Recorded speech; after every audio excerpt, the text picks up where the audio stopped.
तेरा मेरा रिश्ता। एक दिल और दो मोहब्बतें। कभी कभी मोहब्बत का रास्ता सीधा नहीं होता, वो किसी मोड़ से शुरू होता है और दिल के किसी कोने में जाकर ठहर जाता है। और जब दिल ही दो कोनों में बट जाए तो एक रिश्ता भी 100 सवालों से गुजरता है। कॉलेज का पहला दिन था। अयान मेहरा, सादा सा लड़का, किताबों में खोया, आंखों में एक अलग ही गहराई। कॉलेज की भीड़ में खुद को ढूंढ रहा था और तभी सामने से एक लड़की आती है, श्रेया। दोनों आपस में टकरा जाते हैं और तभी, अरे बाबा सीधा चलो, इतनी जल्दी में क्या है? टकराना था तो कम से कम आंखों में देखकर टकराते। माफ करना, मैं क्लास ढूंढ रहा था। ओह, नए हो? चलो चलो, मैं तुम्हें दिखाती हूँ, वरना फिर कहीं मेरे दिल से टकरा गए तो। उस पहली मुलाकात में ही एक अजीब सी गर्माहट थी, लेकिन वहीं क्लास के अंदर एक और मुलाकात उसका इंतजार कर रही थी। शांत ठंडी लाइब्रेरी, कोने में बैठी एक लड़की किताब पढ़ रही थी जिसका नाम था अन्वी। वो भी बहुत शांत स्वभाव की थी। अयान लाइब्रेरी में आता है और अन्वी के पास खड़ा हो जाता है। तुम नए हो? वो जो टेबल खाली है वहां बैठ सकते हो। Thank you. वैसे मैं अयान, इंग्लिश ऑनर्स। मैं अन्वी, और मैं यहाँ इसलिए आती हूँ क्योंकि बाहर की दुनिया बहुत शोर करती है। यहाँ दिल की आवाज सुनाई देती है।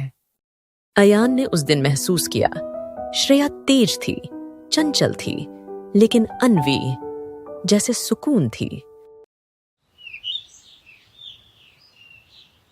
रोजाना दोनों से मिलना जुलना हुआ, कभी श्रेया तो कभी अन्वी। हफ्ते बीत जाते हैं और एक दिन कॉलेज कैंटीन पर अयान और श्रेया बैठे होते हैं और तभी, अयान, क्या तुमने कभी किसी के होंठों पर अटकी बात को सिर्फ आंखों से समझा है? तुम्हारी आंखें तो बहुत कुछ कहती हैं, लेकिन मैं सुन नहीं पाता। श्रेया धीरे से उसके हाथ पर हाथ रखती है और कहती है, फिर सुन लो, मैं तुम्हारे करीब आना चाहती हूँ और तुमसे दूर नहीं जाना चाहती। दोनों की नजदीकियां बढ़ती हैं, पास बैठते हैं, हल्की धड़कनों की आवाज सुनाई देती है। रात हो जाती है।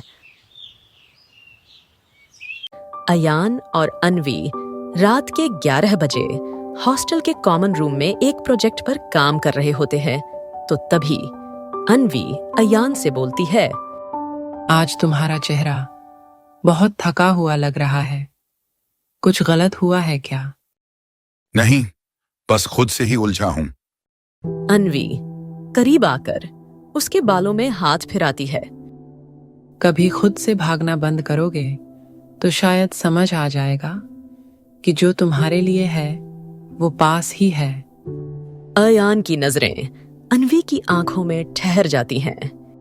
तुम मेरे लिए क्या हो अन्वी?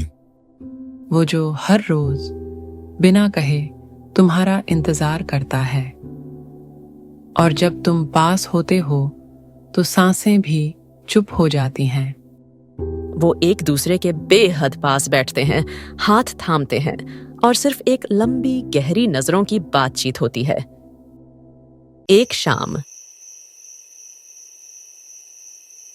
श्रेया और अयान, श्रेया के फ्लैट पर दोनों अकेले होते हैं। धीमा लाइटिंग और संगीत चल रहा होता है। फिर श्रेया अयान से बोलती है, तुमने कभी महसूस किया है कि किसी के पास होने से शरीर से ज्यादा आत्मा जागती है? तुम जब पास होती हो तो मैं किसी और ही दुनिया में चला जाता हूं। श्रेया धीरे से अयान के कंधे पर सिर रखती है, फिर उसके सीने पर हाथ रखती है। तुम्हारा दिल तेज धड़क रहा है मेरे लिए? अयान धीरे से उसके चेहरे को छूते हुए कहता है, शायद हाँ, या शायद मैं खुद को खो रहा हूं तुम्हारी इन आंखों में। श्रेया और अयान के अंदर मानो एक आग सी लगने लगती है और तभी वो दोनों श्रेया के बेडरूम में चले जाते हैं और बेड पर जाकर लेट जाते हैं। सांसें गहरी हो जाती हैं और कमरा उस खामोशी से भर जाता है जो सब कहती है। ऐसे ही दिन बीत जाते हैं। एक बार अयान हॉस्टल की छत पर रात को अकेला होता है और खुद से मन ही मन सोचने लगता है। अन्वी मुझे सुकून देती है, श्रेया मुझे जीना सिखाती है। क्या प्यार सुकून है या जुनून? क्या मैं दोनों से प्यार करता हूं या किसी से नहीं?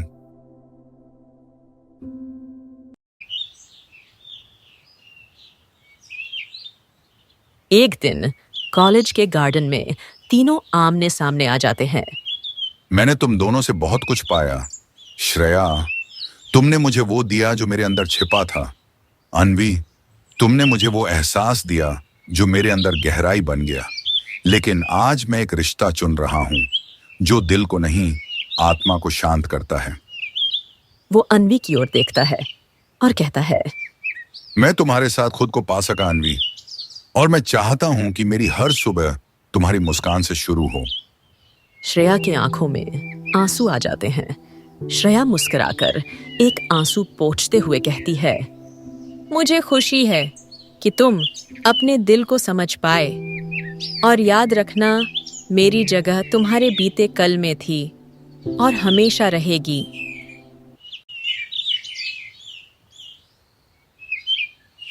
कुछ समय बाद अयान और अन्वी शादी कर लेते हैं और हंसी खुशी रहने लगते हैं। दिन बीतते हैं। कुछ महीने बाद अयान और अन्वी रूम के अंदर अपने बेडरूम में लेटे होते हैं। अन्वी बेड पर लेटी हुई अयान का हाथ थामे उसे पूछती है, क्या तुम्हें अब भी कभी उसकी याद आती है? कभी उसकी याद अब आती है? नहीं, अब भी कभी उसकी क्योंकि याद मेरी आती है? जिंदगी के हर हिस्से में तुम हो, और जहां तुम हो वहां कमी कैसी? क्योंकि मेरी जिंदगी वे एक दूसरे के करीब आते हैं, और जहां एक दूसरे को गले लगाते हैं और कमरे में बस हल्की सांसों की आवाज रहती है, मोहब्बत की खामोशी में डूबी हुई।